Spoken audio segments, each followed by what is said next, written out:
Welcome back, children. See, in the last class I told you what is the torque acting on a rectangular coil. So today's class will be a circular coil as a magnetic dipole. That means we are going to prove that a circular coil carrying current will behave as a magnetic dipole. So before we start, what is a magnetic dipole? Okay, a magnet is an example of a magnetic dipole. Okay, dipole is something which has two polarities, north and south, separated by a certain distance, or a positive and a negative charge separated by a fixed distance.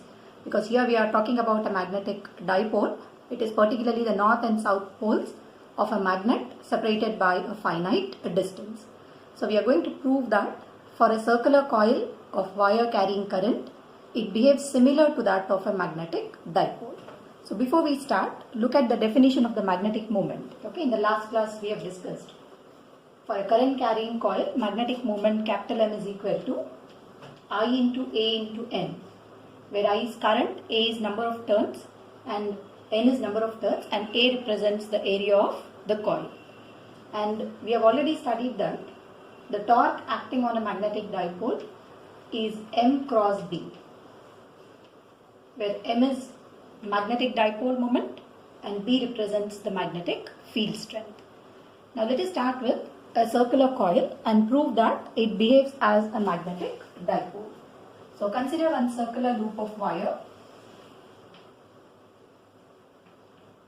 whose radius is small r, carrying the current I, and we know at the axial line, okay, on its axial line at a distance x, what is magnetic field given by? Okay, we have derived this expression using Biot-Savart's law. Magnetic field is given by the relation mu naught I into r square by 2 into x square plus r square whole to the power 3 by 2. This is what we have proved already. And if x is much greater than r, that means for a large distance from the center of the coil compared to its radius, we can neglect r in comparison with x. Then B axial can be written as mu naught I into r square by 2 into r is very small and negligible, x square to the power 3 by 2 will become x cube. Okay, I will multiply with 2 pi and divide this expression with 2 pi. Pi into r square will give you area of the coil. So what will be this relation equal to now? B axial is mu naught by 4 pi to current is I, pi into r square, I will write it as area divided by x cube. Now look at the product of I into A. If there are n number of turns, we can add this n. If only one turn I am considering, the product of I into A will play the role of magnetic dipole moment. So I can write this relation B along axial line of a coil. Mu naught by 4 pi 2 into M divided by x cube. So when you look at this relation, we have already studied for an electric dipole. What is the field along axial and equatorial line of an electric dipole? If you remember, what is electric field along axial line of a dipole for a short dipole or a point dipole? 1 by 4 pi epsilon naught 2p by r cube. Compare it with this new relation. Instead of 1 by 4 pi epsilon naught, we have mu naught by 4 pi. 2 and 2. Here dipole moment of an electric dipole. This is magnetic dipole moment of a magnetic dipole divided by x cube. See, is this field similar to the field produced by the electric dipole? It is comparable with the field produced by electric dipole. So from this relation we can say that since the field produced along axial line is similar to that of a dipole, a circular coil can be considered as a magnetic dipole. So observing this relation, you can also write field along equatorial line. Okay, what will be the field along equatorial line for a magnetic dipole? Mu naught by 4 pi into M divided by x cube, okay, for a short dipole. So you can identify which is north and south pole for a coil by using right hand thumb rule.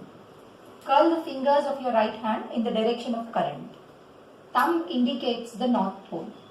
Say this is your coil, okay, which is carrying the current. This is outside the board and this is inside the board. Curl the fingers of your right hand. Thumb shows the north pole. That means for a coil, okay, if my hand is a coil, if this end is north, the other side of the plane will behave as south pole. So therefore, any coil, okay, even if it is circular or a rectangular coil, can be considered as a magnetic dipole. So this is your field along axial line of a dipole.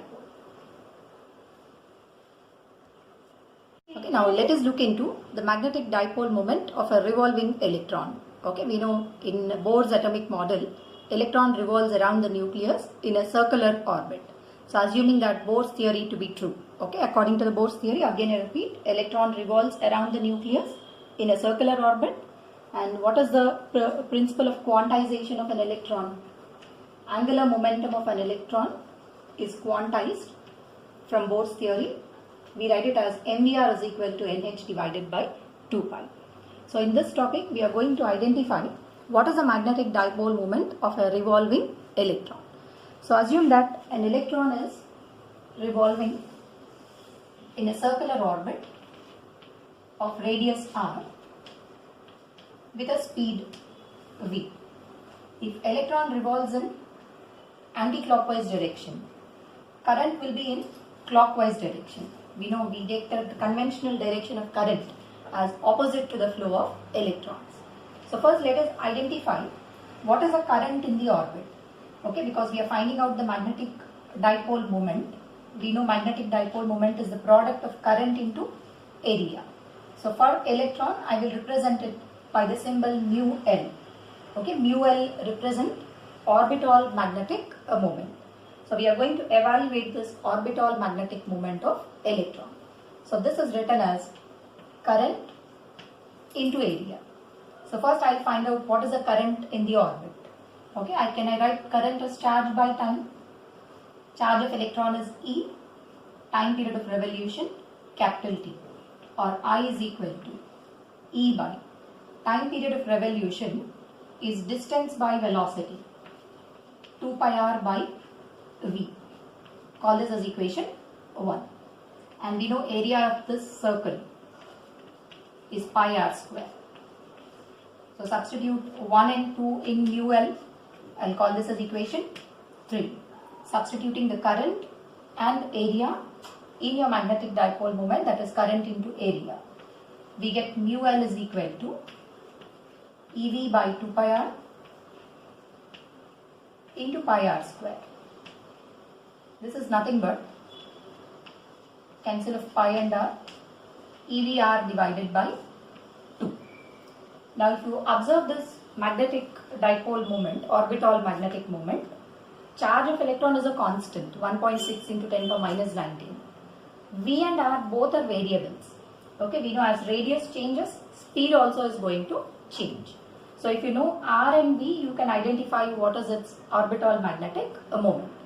But to reduce this, instead of two variables, I will divide this relation with angular momentum, okay, to eliminate V and R. What is angular momentum of an electron revolving in a circular orbit? We know angular momentum is m into V into R. Okay, I'll call this as equation 4 and 5. Divide them, the ratio of magnetic dipole moment to angular momentum. VR and VR gets cancelled.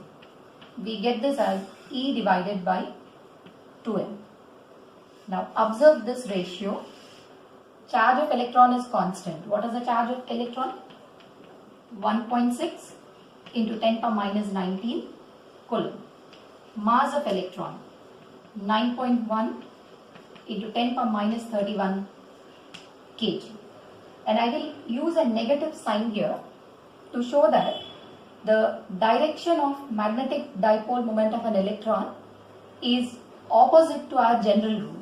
Okay, how did we identify the magnetic dipole moment direction?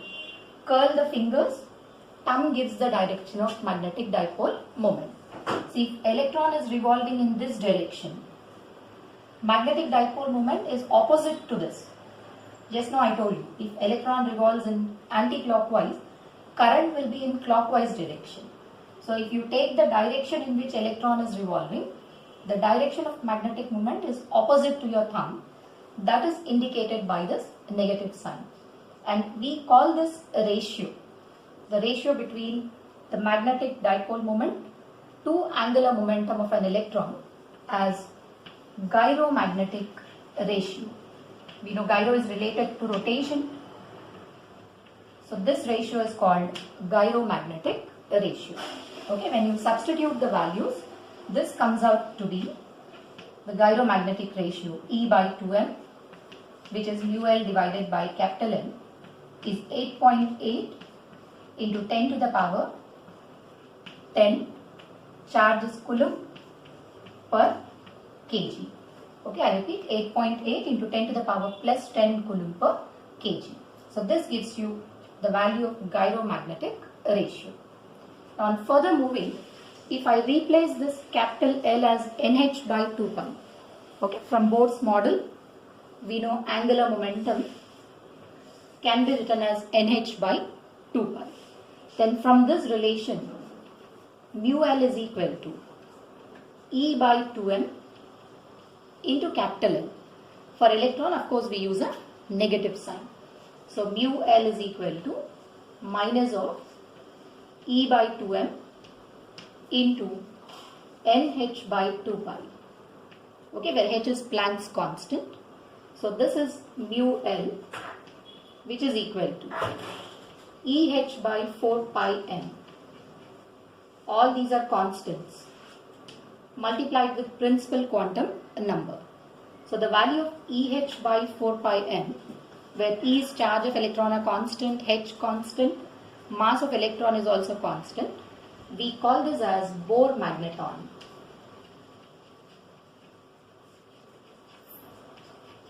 Magnetic moment of electrons is measured in terms of this unit, which is called Bohr magneton, B dot M.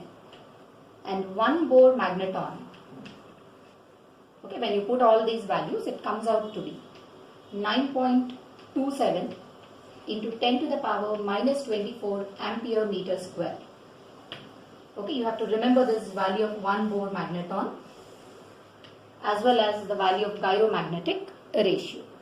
See, from this relation, it is clear that if this is one Bohr magneton, its magnetic orbital moment is proportional to principal quantum number. So what is the orbital magnetic moment of an electron in the first orbit? One Bohr magneton. If you go to second orbit, it will be 2 Bohr magnetons and 3 Bohr magnetons. So this value we call it as the orbital magnetic moment of electron.